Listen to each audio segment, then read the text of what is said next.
क्या आप नई गाड़ी लेना चाहते हैं तो कुछ समय रुक जाइए, क्योंकि एक बेहतरीन मौका आपका इंतजार कर रहा है।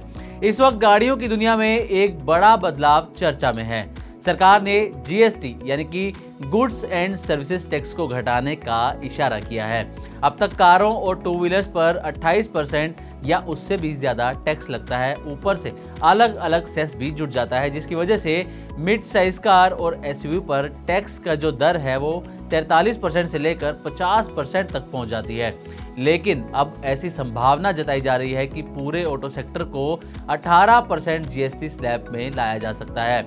मतलब अगर ऐसा होता है तो गाड़ियों की कीमतों में सीधा सीधा कटौती हो सकती है, लेकिन इसके कुछ फायदे भी हो सकते हैं और कुछ नुकसान भी। तो आइए इस पूरे मामले को समझने की कोशिश करते हैं। दरअसल हाल ही में सरकार ने साफ कर दिया है कि अब उनका मकसद जीएसटी को सरल और कम करना है। अगर ऐसा होता है तो छोटी कारें जिन पर अभी 28% जीएसटी है वो सस्ती हो सकती हैं। एसयूवी और बड़ी कारों को भी कुछ हद तक राहत मिल सकती है। लेकिन ईवीज यानी कि इलेक्ट्रिक व्हीकल्स के लिए जो टैक्स का बड़ा फायदा था वो भी कम हो सकता है।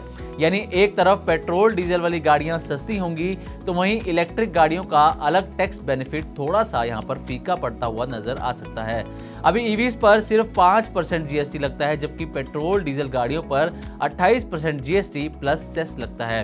यानी ईवी का सबसे बड़ा सेलिंग पॉइंट ये रहा है कि उन पर टैक्स कम है, इसलिए ग्राहकों को कीमत भी कम पड़ती है। लेकिन अगर पेट्रोल और डीजल कारों पर जीएसटी 28% से घटकर 18% होता है तो ईवी का ये फायदा कम हो जाएगा।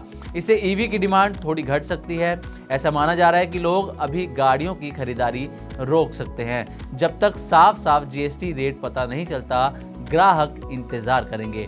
इससे अगस्त सितंबर में आने वाले त्योहारों में कार की बिक्री कम हो सकती है। जैसे महाराष्ट्र का गणेश चतुर्थी और केरल का ओणम, इस समय गाड़ियों की बिक्री में थोड़ी गिरावट देखने को यहाँ पर मिल सकती है। भारत में असली ऑटो सीजन नवरात्र से शुरू होकर दिवाली तक चलता है। अगर तब तक जीएसटी बदलकर लागू हो गया तो बिक्री को बड़ा फायदा होगा, वरना डीलर्स और कंपनियों को इन्वेंट्री का झंझट झेलना पड़ सकता है। आपको बता दें कि जैसे ही ये खबर आई, ऑटो कंपनियों के शेयर चढ़ते हुए यहाँ पर नजर आए। मारुति सुजुकी करीब करीब 9% ऊपर नजर आया। ह्यूंडई 8.5% के आसपास इसमें ग्रोथ देखने को मिली। हीरो मोटोकॉर्प में 5.9% की तेजी, टाटा मोटर्स में करीब 0.25% की तेजी देखने को मिली। जिससे इतना तो साफ है कि इन्वेस्टर्स को भरोसा है कि टैक्स घटेगा तो गाड़ियों की बिक्री बढ़ेगी और कंपनियों का मुनाफा भी बढ़ेगा। देखिए, अलग अलग कंपनियों का जीएसटी एक्सपोजर, मतलब उनकी गाड़ियां किस टैक्स स्लैब में आती हैं, ये भी अलग अलग है। मारुति सुजुकी की 68% गाड़ियां 28% स्लैब में आती हैं। ह्यूंडई की 62% गाड़ियां 28% स्लैब में आती हैं। टाटा मोटर्स की 87% गाड़ियां 28% स्लैब में आती हैं। मतलब टैक्स घटने से सबसे ज्यादा फायदा इन्हें ही होता हुआ नजर आएगा।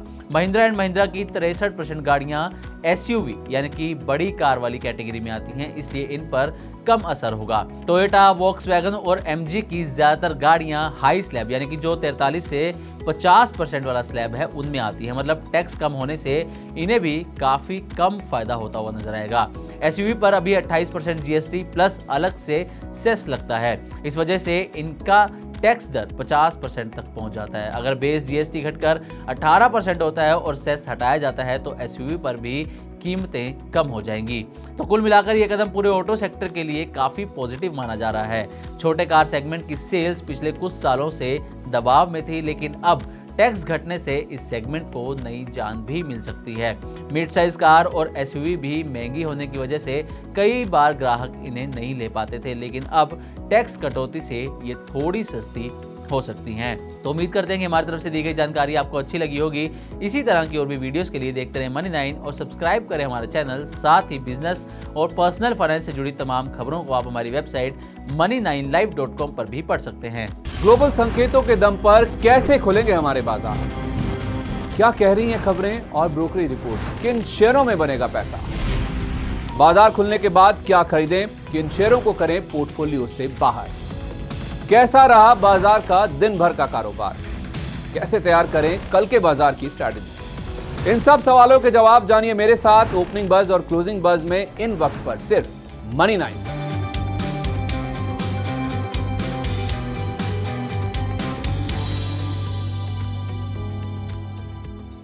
मनी 9 लाया है मेंबरशिप प्रोग्राम मनी 9 प्राइम। अब आपके दिमाग में कई सारे सवाल होंगे, मसलन आखिर क्या है ये मनी 9 प्राइम, आपके लिए यानी दर्शकों के लिए इसके क्या फायदे हैं, और एक बड़ा सवाल ये कि मनी 9 प्राइम से आखिर जुड़ना कैसे। तो इसकी पूरी जानकारी हम आपको देने जा रहे हैं। मनी 9 प्राइम में 3 प्लान होंगे, इकोनॉमी, स्टैंडर्ड और वीआईपी। तो फटाफट ज्वाइन कीजिए YouTube पर मनी 9 प्राइम। ज्वाइन करने के लिए मनी 9 के YouTube पेज पर जाइए, होम पेज पर मिलेगा ज्वाइन बटन, इसे क्लिक करें, अपनी पसंद का प्लान चुनें और बस हो गया, अब आप रहेंगे सबसे आगे।